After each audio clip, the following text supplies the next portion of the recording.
Welcome back, everyone, to What's in the Cup podcast. This week, we're going to be talking about some Acolyte, kind of voicing our frustrations, maybe some things that we liked about it. Let's be a little bit, maybe slightly positive. Yeah, that's about as good as we can get. So it's truly a therapeutic session for us as we talk about the show so far. 5 episodes in. Yeah, let's jump into it. So, I intended at episode 4 to do a halfway through the season review and update, and then they ended season 4 or episode 4 the way they did, and I was I was mad. Should have been just one episode 4 and 5. When you took out the credits and everything, I mean, it was basically 26 minutes long or something, and then. Anywho, so anyway, here we are at the kinda halfway mark. We've got many reveals. We know who the bad villain is, big bad villain is, the secret identity. We got 3 episodes left. Yep.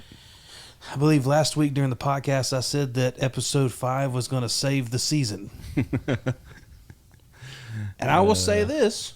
It's the best episode so far. It's definitely the most entertaining. Most entertaining. Yeah, I take that back. It's not the best episode, but it is definitely the most entertaining. It has the best parts so far. Yeah. So let's be optimistic. Okay. Let's be optimistic. You give a compliment, and then I'll give a compliment of the season so far. Choreography is great. As far as it's one of the best lightsaber fights that we've gotten since the prequels. That's the Sith or whatever the person is. He calls himself a Sith, but I don't know how this works with the rule of 2. But we'll jump into that. There's been some really good nicknames out there. Smilo Ren, I think, is probably my favorite. Yeah. Darth Zipperface is up there. Yeah. Great choreography. It was a really great lightsaber fight. Yeah, I mean, the lightsaber fights were good. The action's been good. Mm-hmm. When you've gotten action, it's been good. Amazingly, they pulled no punches with the deaths. Yeah. In this episode, which, they make, the big thing with Star Wars, we don't see a body. That's why we're all still waiting for Mace Windu to come back for some reason, because we never saw a body. We got neck snapped. One of the best finisher moves was when he splits the saber and kills the Padawan. Yeah. Honestly, I felt feelings, man. Like I felt something when she dies in the episode. Spoiler, by the way. I was like, man, that sucks, because I actually cared about it. I cared about that character, and I care about Saul's character, and honestly, what is his name? The guy who's the Sith, the big reveal that was not that big of a surprise. It wasn't a surprise at all. I thought he was good. Yeah, especially as this character. Mm-hmm. Mask off, he's got the guns out. Great fighter.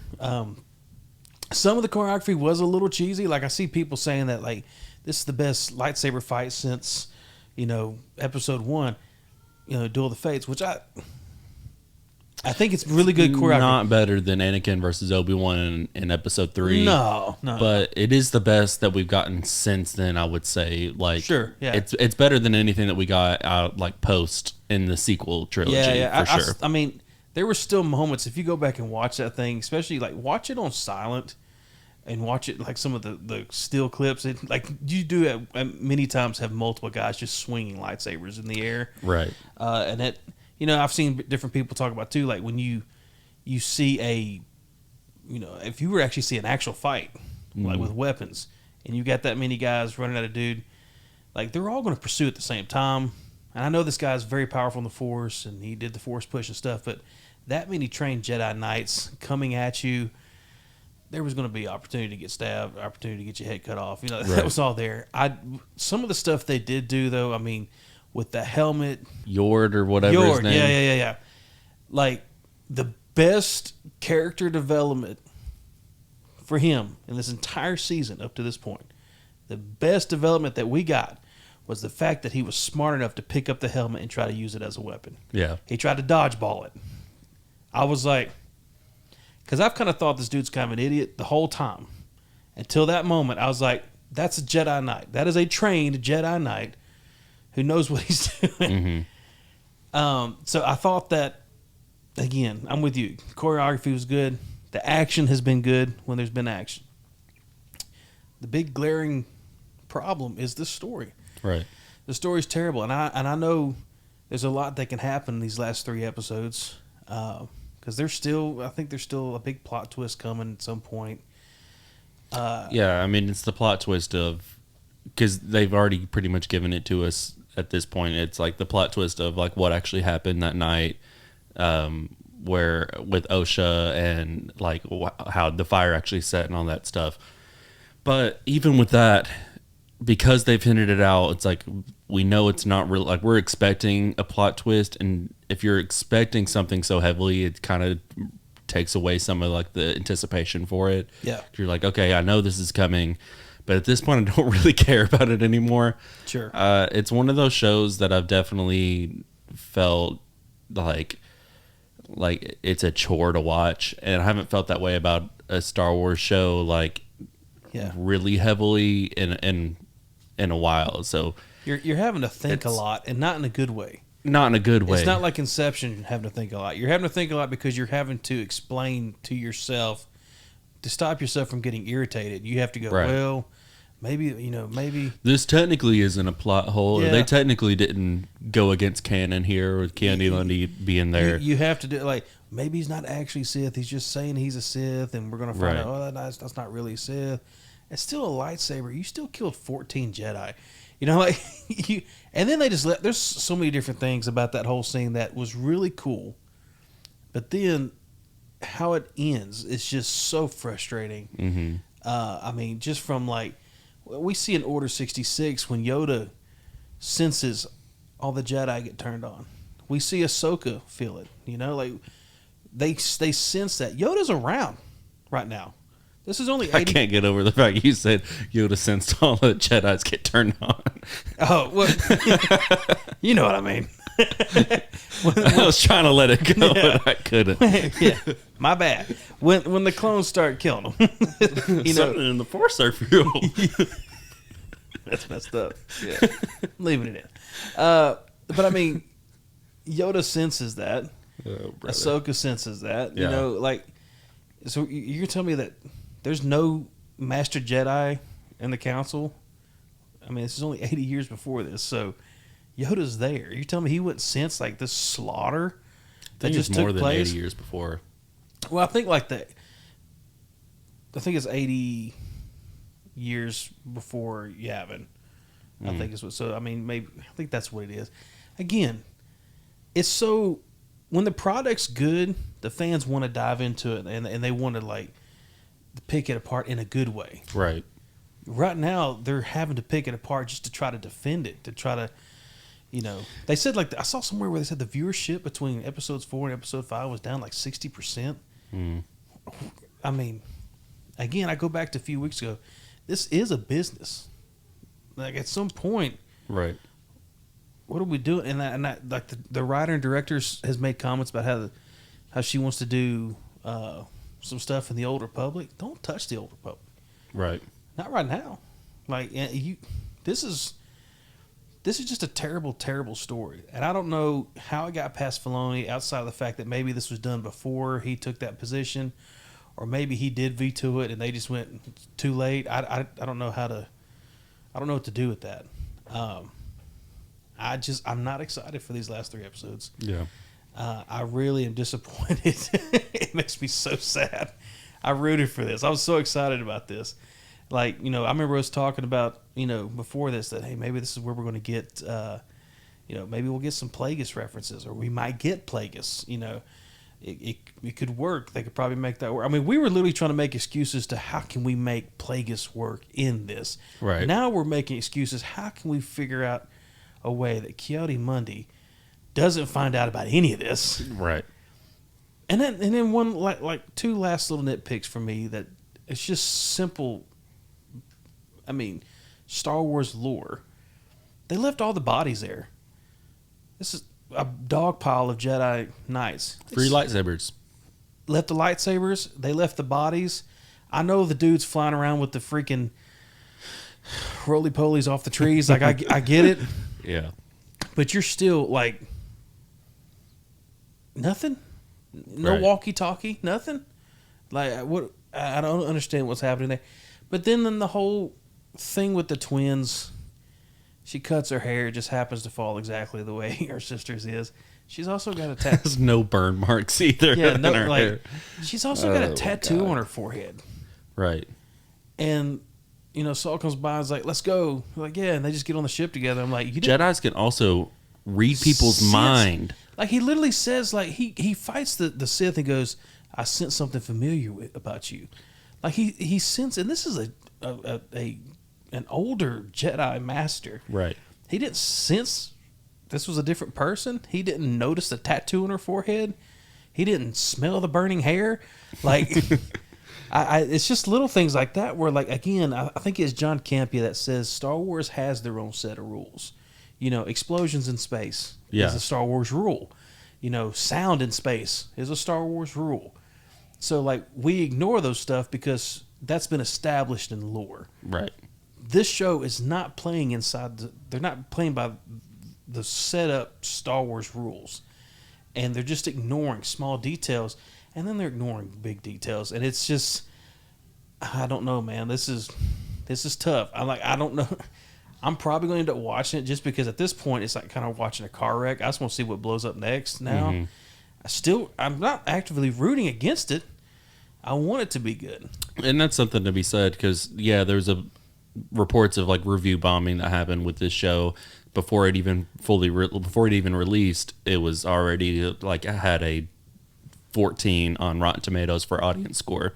Yeah. So there's something to be said about like how people are treating it before just because it's something new and something in Star Wars, and like there are people that don't want to see something good come out of Star Wars, or at least are just angry, and that's how they're taking out their anger. Yeah. But there's also something to be said when I've seen people go the opposite way. Like there's a video on New Rockstars. One of their writers did a video about like how the show's actually good and was like overly positive about it. And like you're lying to yourself if you think that the show's actually good. You're trying to be overly positive. I mean, about and it. I'm glad if you're truly enjoying this show. I'm happy for you. I'm glad you are. Like, I'm glad this is checking the boxes. There's things in this show that is checking certain boxes that I've been wanting to see in live action Star Wars. So I mean the lightsabers, the Jedi, like that. I want to see more of that, but I just want like better storytelling. This show, I mean, we're seeing it. Hey, there's some underlying dark stuff with Saul that we're getting ready to explore. Like, there's more to the story. Like, I think the show would have been so much better from a perspective of Saul with that young Padawan. Yeah. Of them like trying to investigate these Jedi that are being murdered, and them investigating it. And the more they investigate, the more they're uncovering that, hey, this is connected to Saul. Right. And then you get to the big bad. He kills his Padawan. Like that would have been so. I mean, as crappy as this story's been up to this point, when she dies in this episode, I know a lot of people who've watched it and went, "Dude, that hit me," because you cared about that character and you hadn't really cared about the twins because number one, they have not been realistic. They've not been written well. They've not been acted well. Right. I mean, it's. Who cares? It's like the bare bones of a good story is kind of there. Like what you're describing would be great if that's what the story was, you know. Right. But in all reality, it's just not what we're just not given like elements to make this a good Star Wars story. Like if you had this as a mystery type story where Saul is your main character and it's a story of him like uncovering things, like he has this new Padawan that he's building relation with, but he's also finding out the sins that he's made in his past of his old Padawan. Like that's really good writing. Like that could be a great story, but it's just the fact that it's characters you don't care about, like you're saying. that are on a quest that you don't care about, that are hunting down Jedi that you don't care about, and you're supposed to care about them just because they're Jedi, and it's just not how it works. And let's not forget, too, the show's called Acolyte. Right. Like, there's nothing about this that is, at least at this point, is showing like infiltrating or spy work or anything like that. It's just, good guys chasing bad guys. The good guys have some history, whatever. And it's still, to be $180 million project, falling short of the quality that we're getting from other shows with smaller budgets, with longer episodes, more episodes, better writing, better acting, much better directing. 3 episodes left. Yeah. You watching all 3 of them, or you just gonna wait and binge it at the end? It's been the only time that I've debated on waiting. Yeah, I know, right? And binging it at the end. It's so frustrating whenever you're going from shows like House of the Dragon, where episode 2 had like Emmy award level like acting. Yeah. Between Rhaenyra and Daemon, like they have a full conversation, and at Dragonstone, that is like peak acting that I think I've seen on a TV show, and was glued to it. I mean, yes, to a absolutely. conversation. It's like to a conversation. Exactly. It's like this isn't some big lightsaber fight that's like drawing me in. The lightsaber fight did draw me in, sure, but they were talking to each other, and like I was more on the edge of my chair for that conversation than I was. No dragons in the room, a conversation, and I was on the edge of my seat. And then that releases on Sunday, and then you get episode 5 on Tuesday, and it's just like, So yeah, I might try episode 6, but if episode 6 doesn't do it for me, it's like I'm gonna wait. I'll watch it just because, again, I'm always looking for Easter eggs. I mean, I read the books, I read the comments, so like I want to see some Easter eggs. I want to see some different characters, and hope that, I don't know, we get something good there. But in the meantime, at some point, Lucasfilm, guys, like, we got to figure something out. Disney, we got to figure something out here. I hate feeling like I'm on a sinking ship. I know, man. Like, it's like I'm also a Cubs fan now, and it's like Cubs and Star Wars in the same boat. It's just you got a lot of money, you got a lot of talent, and nobody's performing on the field right now. And I want to, I want it to work so bad. I'm not rooting against either of those two teams. Like, I want them both to win championships here. Yeah. What do you guys think, man? Though, get in the comments. Let us know. Did you love this show? Are you loving the show right now? That's awesome. Tell us why you love it. Are you hating this show? Get it off your chest. Let us know. Check us out every Thursday on our podcast, wherever you listen to podcasts, 6 p.m. Eastern Time. What's in the Cut podcast. Follow us on TikTok, Instagram, Facebook. What else we got? YouTube, obviously. Yeah. Subscribe. Tell your friends. Go check out our review of the Teskey Brothers song Rain, which is, we got 800 views right now, which is by far our most watched video on YouTube, which is insane.